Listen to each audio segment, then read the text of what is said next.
I'm Nicole Nalepa, and you're listening to Mommyhood Unscripted, real talk about moms for moms.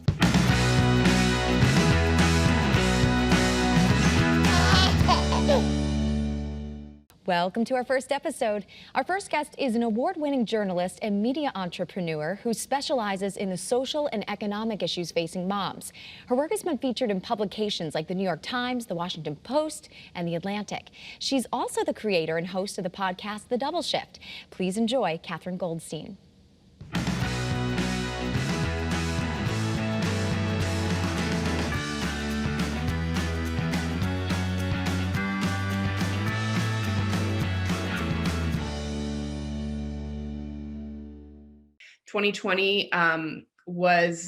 Was a seismic change to the whole world. And I think for the first time, people were starting to see the realities that mothers, parents, caregivers were facing were not just a sort of niche hidden issue. Things have really exploded in terms of conversation, although I'm not sure they've exploded enough in terms of change. Do you think that it also brought to the forefront, like you said, some issues, and maybe in a way it's kind of woken up some other people that didn't realize the issues that moms face, parents face? Yes, definitely. So for a long time, I've really been interested in economic issues for moms, and how, if a woman has a baby between the ages of 25 and 35, her earnings never recover. And that happens to also be prime childbearing years. There's a lot of systemic discrimination against moms. We, of course, currently live in a country with no paid, federal paid family leave. It's only accessible to 23% of the population. And, we have very, very weak social safety nets for families. And there's been a lot of discussion about whether or not the government or society is responsible at all for helping families raise children. In other countries throughout the world, in Europe, in Canada, there's a sense of social obligation to make raising the next generation, like that is something that people should be socially invested in. And in America, we're still very entrenched in individualistic ideas about that. So definitely, I think, especially the economic impact, we're having brand new conversations talking about, childcare. The childcare industry is in free fall, talking about childcare as infrastructure and as part of a healthy economy. That is brand new. You did not see stories about childcare in the New York Times business section before 2021. So there are definitely some big shifts, and certainly men are talking about these issues before, because finally people are understanding the status of mothers impacts the entire economy.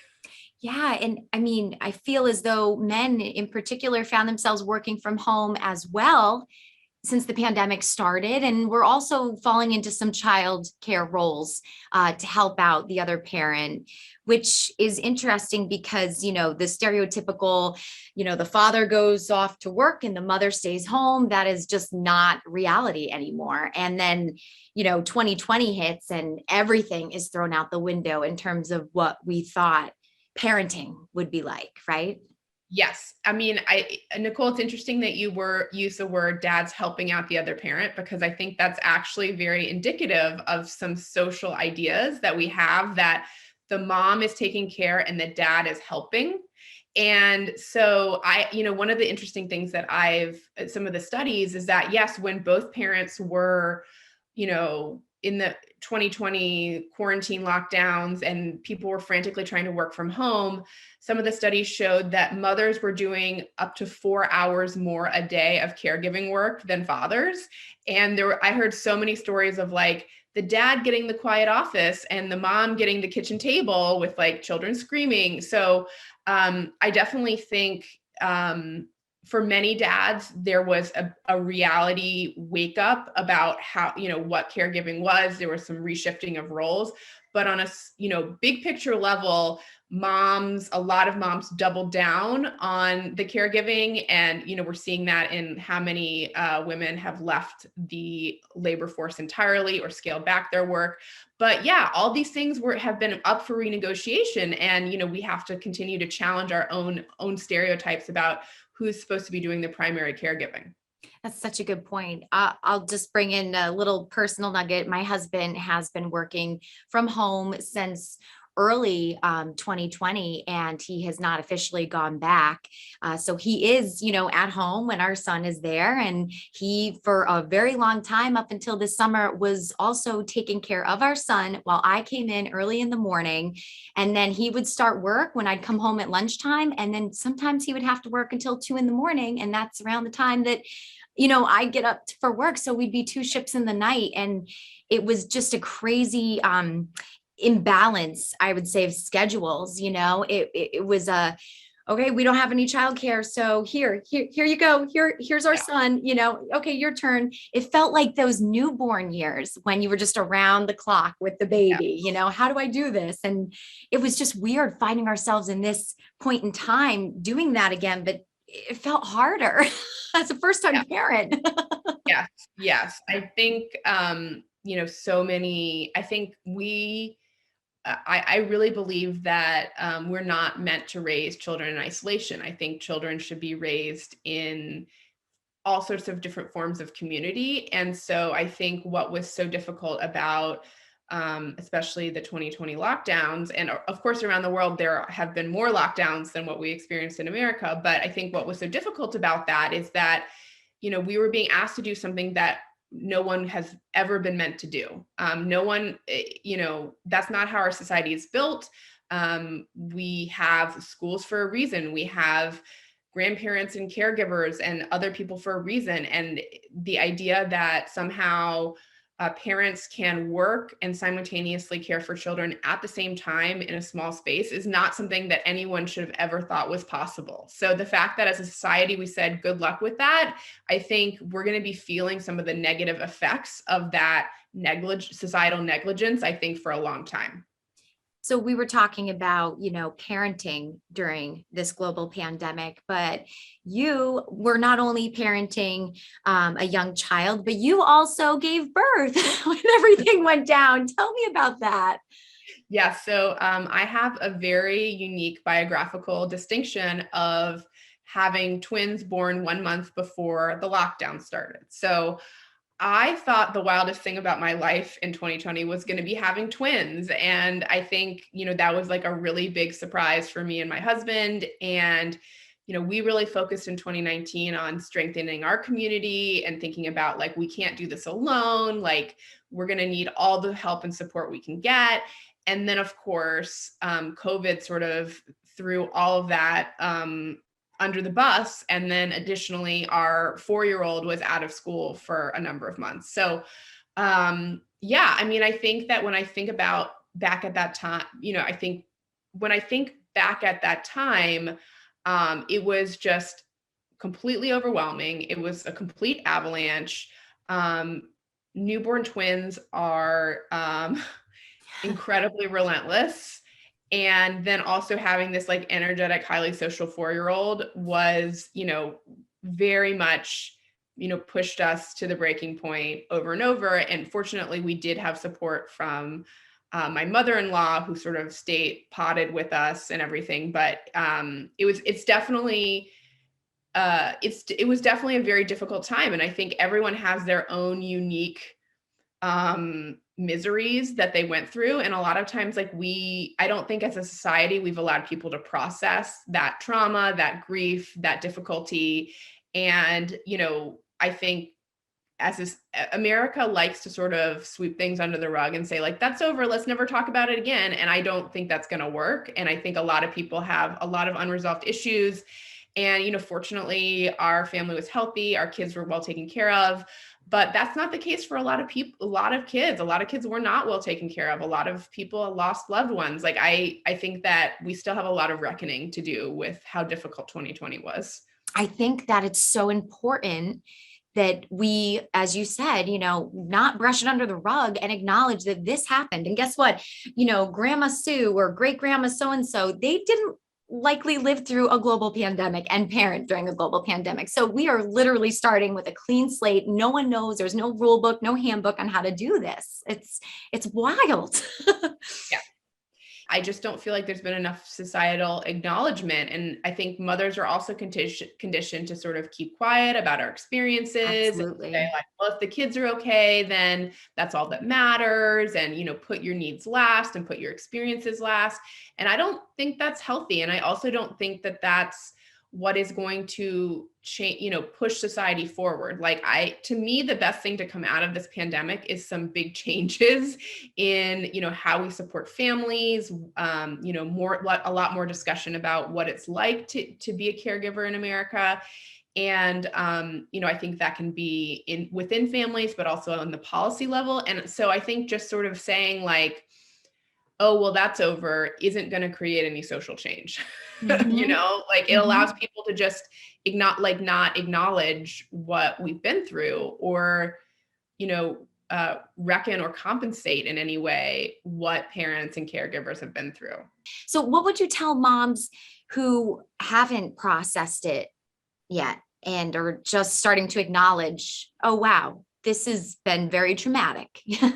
Yeah. I mean, so I'm not a mental health clinician, so I want to say that before I offer any sort of advice, but, on the show, we've actually, we did a 2-part series, earlier this year on moms and mental health, and, talking both with me and my co-host about our own mental health experiences and also with, a psychologist. And, I think mental health and, we also had on the show an Indigenous motherhood activist to talk about processing grief and some of her insight was very simple, but very powerful, which is that there's tremendous power in allowing ourselves to feel our feelings and doing that sometimes in a safe way, even if it's just 10 minutes alone, in a bathroom or whatever, just like allowing ourselves to feel our feelings is part of the healing process. And I think that people definitely need to destigmatize mental health care. And again, just claiming that we have been through a collective trauma and many other people have many layers of personal trauma on top of that. So I'm a big proponent of mental health care. I think also, we should also destigmatize medication. Those things can be very, very helpful as we sort of heal and move forward from this time. And yes, we don't know how it ends. And part of that uncertainty is very anxiety producing. We're just constantly on this emotional roller coaster and that takes its toll. And so I don't like to use the words self-care because I think that's really overused. But I think claiming space for our feelings and what we've been through is a very, very important part of our sort of personal and collective healing. Mm-hmm. Finding that safe space, finding that community. I have 2 girlfriends that are both moms and we all had our children right around the same time, and just having a group text message for the past year and a half with them, even though, I get up at wacky times of the morning or I'm up late at times, we just drop a line, how you doing? Checking in with one another. Yeah. And I think having that safe space, even if it is through text message, or virtually right now, it's so important to find those people in your community, Yeah, I totally agree. I'm a huge believer in finding community and, we've really been challenged on that in a number of ways, but I do think finding community, and sometimes it can be hard to invest in relationships when you're feeling really depleted or if you're feeling depressed or if you're feeling, really down. But I think investing in those communities can have a huge positive impact and it sort of is maybe the only way out of this. Right. I think one thing that we've been personally struggling with, and when I say we, my girlfriends and I, this safe space I have, is the fact that not everyone is on the same page in terms of what safe is during this pandemic. And that's so hard. What's safe for me may not be safe for you or vice versa. And it's hard to maneuver that as a parent and as you're trying to, learn how to deal with your child's development or children's development and emotions. And then it kind of feels like everything is way more complicated than it ever should have been. And it's frustrating. The thing that I could offer is like, we live in a time of really intense judgment, and we're rewarded for judging each other on social media. We're in a very reactive culture and people. And I think like, if we can approach the people in our lives that we love without as much judgment, like that potentially is much more relationship saving than, screaming about how horrible they are on Facebook. Like, I don't think that really gets us to a place where No. But I don't see like what the payoff of that is in the long Right. short A really tense holiday next year. Yeah. That's right.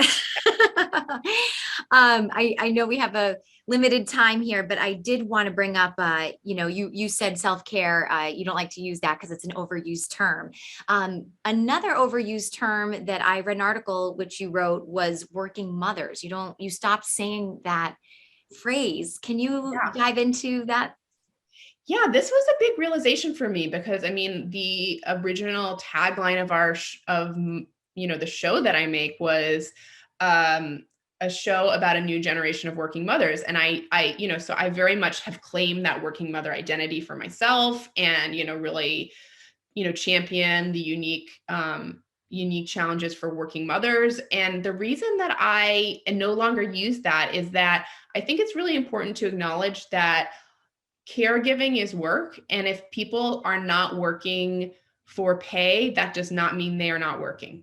And we are also living in a time where employment and career and identity and working or not working for pay has gone through huge fluctuations, a lot of people have spent time out of the paid labor force, not by choice, but sort of by force. Because they didn't have childcare or they were laid off or any number of things. So I think those binaries like working mom versus stay-at-home mom just like don't apply anymore. And I think we should better value all caregiving and all the work that mothers and caregivers do. So, I do think mothers in the workforce have some unique challenges, unique issues around pay discrimination and bias. So I do understand that there's some need for some delineation. So I now use the term employed mothers as, one way to talk about it. But the idea that, somehow if you are caring for children, you are not working or not contributing, I think is based in a lot of ideas that only if you're earning money is your work valuable. And I really want to reject that. Wow, that's such an interesting concept. It all comes back to measuring each other, right, by how much we make. Right. And that's a very capitalistic and male-dominated way of looking at the world, that the only value is through money. So I think that is one way we can challenge that, is to not buy into that. I feel like working mothers is such a crutch word that we do use, to describe each other. But in actuality, when I use it, sometimes I go, well, I'm a mom working at home too. I may be going into the office, and doing my thing that doesn't involve my son, but I'm still going home and I'm on 24/7. Honestly, sometimes the hardest parts of my day are from, 6 a.m. to 8:45 when we have a caregiver who starts taking care of our twins. And sometimes that is absolutely the most challenging time. And my time at my computer is like downtime by comparison. So I just think that, and I think also, because women face obstacles in earning as much after they have children, and they do, deal with pay discrepancies and inequalities, again, always saying, your salary or your income is directly tied to your worth, is something we can continue to challenge and sort of think about in a much more nuanced way. We so often have these quiet conversations in our heads about things. And sometimes I think for whatever reason, we kind of oppress them, oh, I feel guilty that I want some time to myself. Or I hear this and I feel this way sometimes. I feel guilty that I enjoy being at work and having a break. That's okay. You should be able to feel okay that you have a break. You shouldn't be constantly feeling like you have to act or think a certain way, or that you're being a bad mom if you do this. You know what I mean? It's, why do we put so much pressure and guilt on ourselves? I don't understand that. I'm really interested in this question because I think, guilt protects the status quo. So guilt keeps us from demanding more for ourselves. It keeps us from challenging unequal partnerships. It keeps us from changing our workplaces. It keeps us from demanding more from our government or better policies. So guilt keeps us small. And I'm very interested in how we unlock that, back to the first part of your questions, in how we create social change and not just sort of continue business as usual. I mean, and what is coming next and what's going to happen, that is the question. Like, can we galvanize people? What are we going to change? I mean, that's up to you and I and anyone listening. Like, what's going to change? Well, like, I think this pandemic has made it brutally clear that nobody's coming to stand up for moms unless we get angry and stand up for ourselves. And I think we see that on a number of different issues in the, policy front. And so to me, there's a quote that Arundhati Roy, the author, said, which I think is really interesting, which is like, the pandemic is a portal and where it takes us is up to us. So still up to us. And we're still very much at a moment where things can go in many different directions. And so that's scary, but also exciting, like we can make a difference. And I think that's that roller coaster of emotions you feel, when we were stuck at home or safe at home, whichever way you want to, look at it, that we had a lot of time to contemplate and reflect on things. And now, as we're slowly easing back into society, many of us, it's okay, well, what are we going to do with all of that time we had to think and all of these emotions that were coming up? I think we can still tap into them. They're still pretty raw. We can feel them, but what are we going to do with those feelings? You're right. It's like two roads. Are you going to do something with it? Or are you going to just brush it under the rug? Right. Yeah. And I do think, like, all those feelings that so many parents, moms, caregivers experienced of like, oh my gosh, this is not okay. Like that, those feelings, like, I want people to not forget that basically. Like, okay, so your daycare reopened, still the fact that you have to pay more than your mortgage for it. And like, they're really understaffed and like in collapse, that's not okay. Just because like maybe you have some semblance of, because the public schools have reopened, like what we went through with them being closed was not okay. So, these things are, I don't want people to lose that.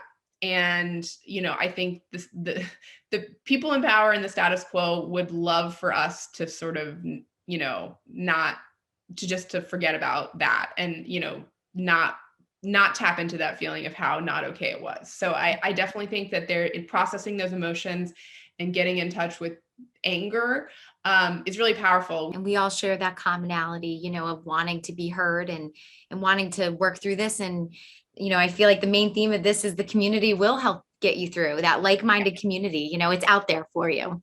Yes. So, and I so appreciate your time today, Katherine, for speaking with me. I think our listeners are going to benefit from it.